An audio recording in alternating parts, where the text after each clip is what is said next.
8 година дечињата од градинките учат да рециклираат и донираат како дел од проектот преку кој собираат отпадно масло за јарење од домаќинствата, а истото го складираат во специјални кантички. Главната цел е едукација и поттикнување на еколошката свест. Градинките преку активности и игри ја градат екосвеста кај децата. Заедно успеа да соберат 785 литри масло.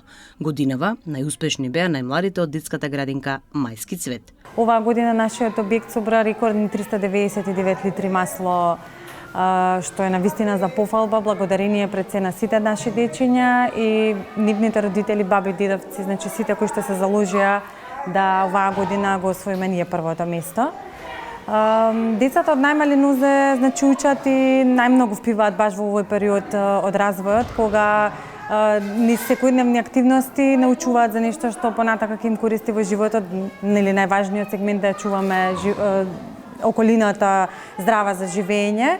И заради тоа сакавме малку да придонесеме значи кај нив нели тие области како што се рециклирање на хартија, рециклирање на пластика веќе им се добро разработени, меѓутоа ова им е една тема која што им внесе интерес, побуди интерес кај дечињата и навистина сакаат да учат секојдневно се повеќе и повеќе. Оваа градинка навистина направи исчекор во поглед на не само на реализацијата на проектот и собирање на отпадни масла, значи мотивирање на родителите што повеќе да собираат отпадно масло, едукација на самите деца, меѓутоа и во самиот пристап во спроведување на проектот, односно во поглед на креативност, број на настани и во самата работа со децата секојдневно, значи практична работа каде што децата низ директни активности со наставничките ја повторуваат темата и ја учат практично, односно како да се справуваат со отпадното масло,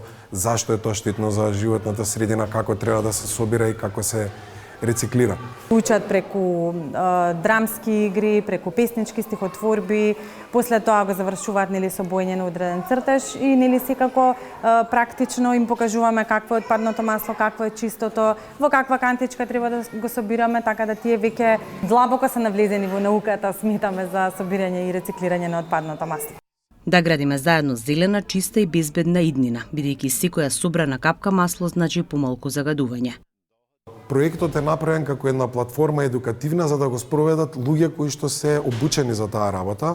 Тоа се нели педагозите, наставниците, негователите и затоа е направен за да ги поттикне. Ние имаме прирачник и предвидени работилници цртежи со ликот на Петко. Меѓутоа доколку навистина се спроведува, тоа е желба на негователите и на воспитувачите за да отидат еден чекор поднапред, односно да искористат својата стручност и креативност за што повеќе да ја доближат темата до децата. Децата многу лесно ја впиваат темата, знаат што е отпадно масло, знаат како мириса, знаат како се рециклира, како треба да се собира и многу значаен момент е и тоа што и родителите треба да бидат инволвирани доколку пржат дома храна, треба да ја собираат соодветно и да им покажат на своите деца дека тоа што го учат во градинка навистина се спроведува и дома. Да пробаме нешто да смениме, нашата цел е таа, да пробаме дека од сега можеби нешто понатака ќе се смени. Промените од овие настани нема да се случат веднаш утре, меѓутоа за 10 години ако продолжиме со овој интензитет сигурно ќе забележиме позитивни промени во средината во која живееме и кај децата едноставно тоа ќе им стане секојдневна навика без некој да им каже и да ги потсети.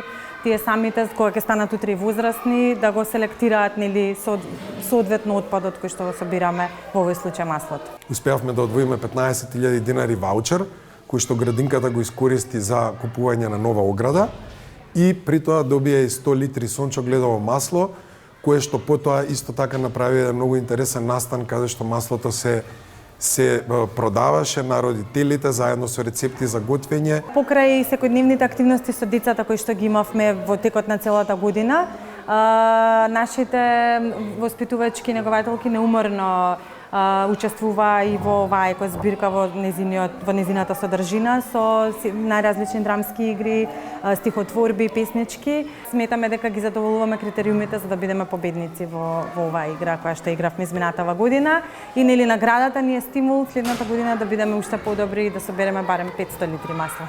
Купно од проектот Рециклирај и донирај кој што е насочен кон домаќинствата, веќе имаме за 7 години собрано 42.000 литри или 42 тони на отпадно масло, што е веќе голема бројка. Секако таа може многу да се зголемува колку повеќе домаќинства се вклучуваат. Покрај неа, значи, како што кажав, многу ни е важна едукацијата на дечињата која се одвива со години, нормално за нашиот тип на отпадно масло, и веќе секоја година околу 4000 дечиња се опфатени. Тоа значи за 8 години сме опфатиле над 30.000 дечиња во предшколска возраст со овој проект, што е голем успех за нас, бидејќи тоа е патот кон одржливоста, како што гледаме и во секаде на глобално ниво. Значи све почнува од едукацијата, таа е база за понатаму како ќе се развиваат дечињата кога ќе пораснат и дали ќе имаат еколошка свест и одговорност кон природата и животната средина или не. Втората награда ја доби градинката Пролет, која успеа да собере 79 литри отпадно масло за јарење, а третото место е за градинката 8 март. Наградната игра имаше за цел да ги мотивира и едуцира немладите, да бидат дел од овој голем еконастан, кој продолжува и во иднина.